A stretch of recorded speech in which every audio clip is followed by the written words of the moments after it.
tomou gols. Eu queria que você falasse sobre isso e de um jogador em especial que você conhece bem, foi seu jogador na Chapecoense, que é o Cláudio Vinck, que hoje marcou gol.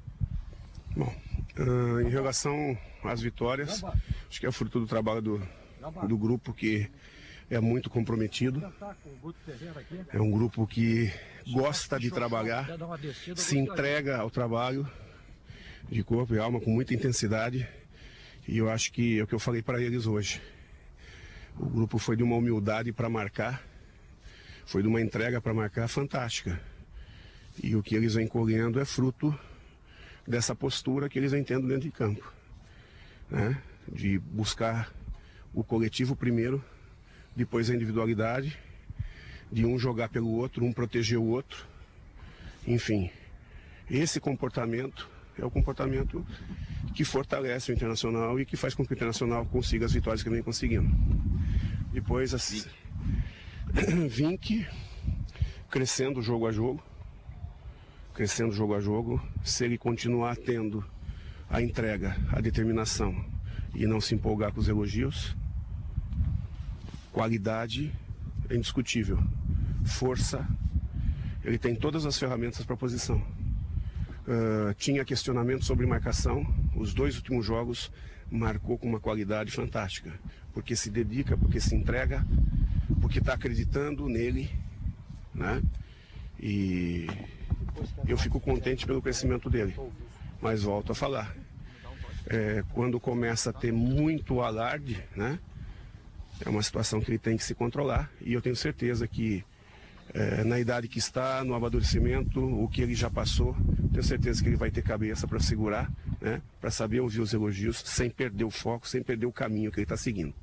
Até para seguir nessa linha, Guto, qualidade técnica a gente sabe que o Cláudio Vinck tem, né? Lembro até de um gol num clássico Grenal, muito parecido com o que ele marcou hoje aqui em Campinas. O problema dele justamente era esse, de se atrapalhar um pouco com os elogios, e você sempre dizia que o Inter ia logo ter um bom futebol. Você esperava que chegasse logo no final do retorno, como aconteceu hoje já e nos jogos anteriores? A gente estava plantando para isso, né? A data exata a gente não tinha como cravar, mas a gente sempre busca, né? E ainda não está exatamente dentro daquilo que a gente quer melhorar, a gente quer buscar. Porque a hora que a gente parar de buscar melhora, a gente começa a se acomodar e aí vem a queda. E a gente não pode pensar dessa maneira, nós estamos só virando o turno, são 19 jogos que faltam, né? E nós temos que crescer, nós temos que buscar mais, nós temos um grupo qualificado para isso, nós temos um grupo que hoje mostrou uma maturidade muito grande, né? E é isso que me deixa feliz, né? Mas sempre colocando para eles e eles recebendo bem e eles procurando fazer o melhor dentro de campo. Nós temos jogadores que são de uma qualidade e de uma maturidade muito grande e as lideranças do grupo são muito positivas. Isso aí ajuda demais. O Vinck se perdeu quando o Gilson. Não, cara, era um menino, né? Eu não estou falando isso. Eu não convivi com o Vinck no início dentro do Inter lá atrás, né?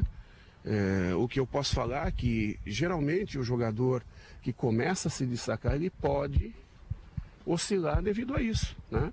Não estou dizendo que o Vinck oscilava ou deixa de oscilar, eu estou vendo que ele está bastante maduro, né?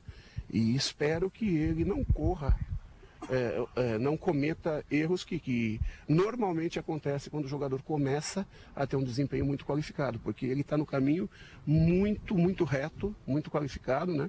E a gente espera que ele possa se firmar, porque ele tem todas as ferramentas para ser um grande lateral dentro do Internacional. Guto, 2 perguntas. A primeira, a discussão antes do jogo era se D'Alessandro e Camilo podiam jogar juntos. Você optou pelo D'Alessandro e o Sacha. Por que dessa escolha?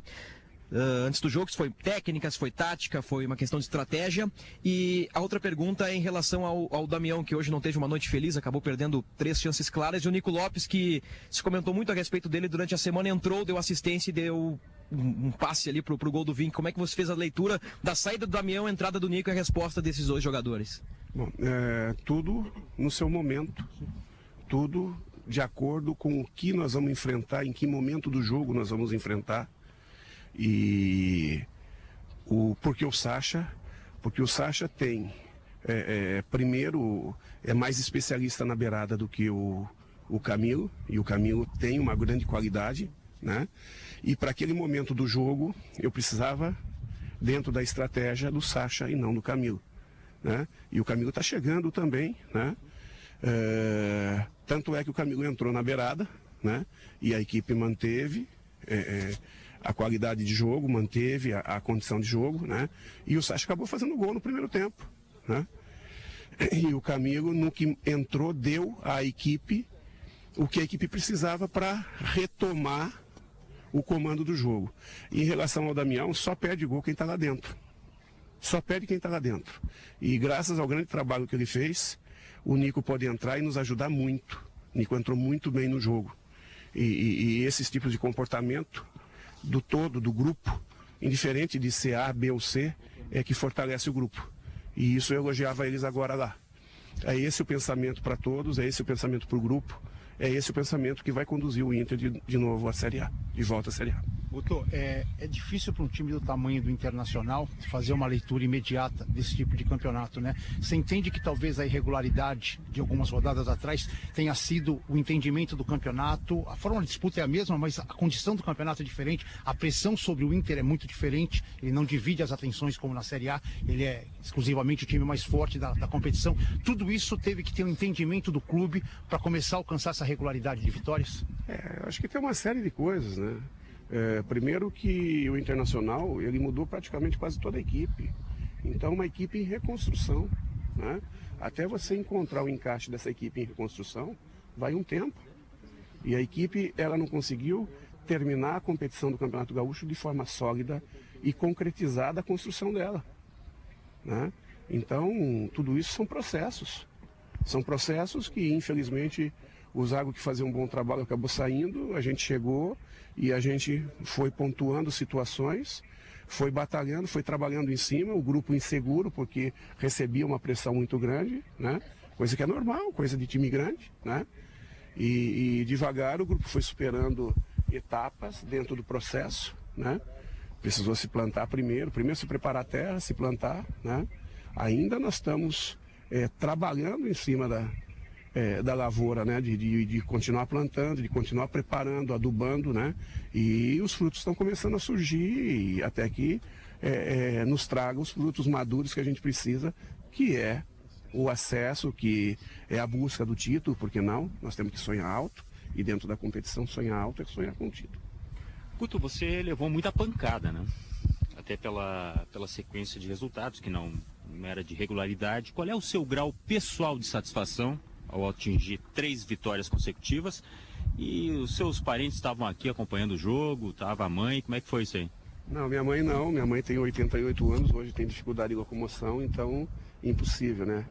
Mas a minha esposa, meus filhos estavam, cunhado, enfim, a família estava em peso aí sim, assistindo e feliz.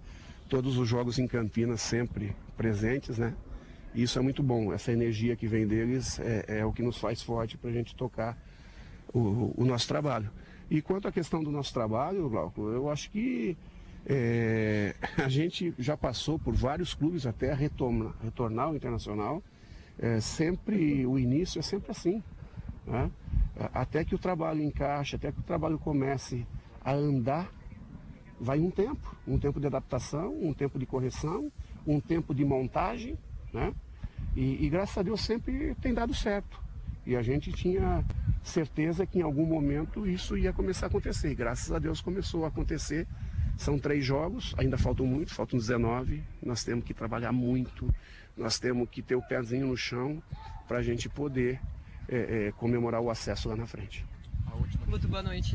Na coletiva com o Vadão falava do jogo muito igual, o Inter acabou aproveitando mais as oportunidades. Você também acredita que hoje foi uma partida aí muito igual para os dois lados e a eficiência do Inter é que falou mais alto?